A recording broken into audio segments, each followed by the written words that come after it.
Today would have been the first full day of March Madness.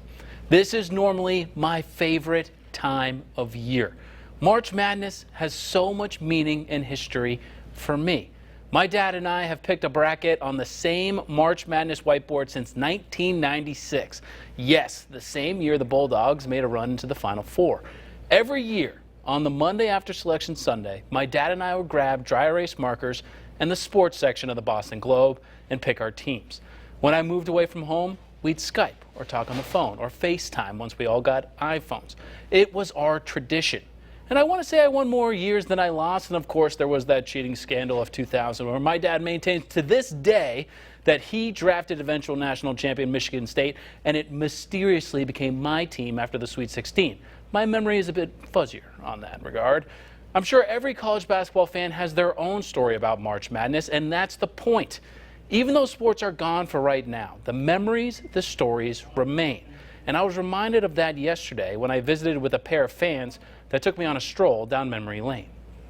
At the corner of Winterset and Shadowwood in the Timber Cove subdivision in Starkville lives two neighbors, Ken Hood and Carol Reed. They not only live across from one another, but own season tickets in seats right next to each other at Duty Noble. We're also in the same Sunday school class. We got together to talk about how there aren't any sports anymore. The conversation took a turn. The memories started to come out. Reed has been a season ticket holder since 1976. Her fondest memory? The 85 team, of course. The 85 baseball team that featured future major leaguers like Will Clark, Rafael Palmeiro, and Jeff Brantley. Reed was a foster parent for the team. After playing their weekend series, the boys would come knocking on the door. So on Sunday night, they would come to the house and we'd cook for them. We would do chicken on the spit, and they would all eat a half a chicken except for Will, and he would eat a whole chicken. Hood remembers the exact moment he became a Bulldog for life. I was 11 years old. It was in 1964. I grew up in West Point, Mississippi, so I was in the Boy Scouts that year, my first year in Boy Scouts, and we were ushering.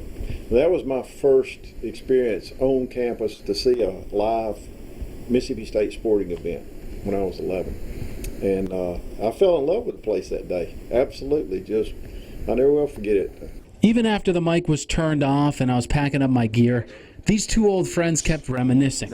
I just stood there and smiled as Reed and Hood traded remember whens. But you remember that time we did a cookout? Yeah. Because that's the true beauty of sports, the friendships, the memories. And that's something no postponements or cancellations can take away.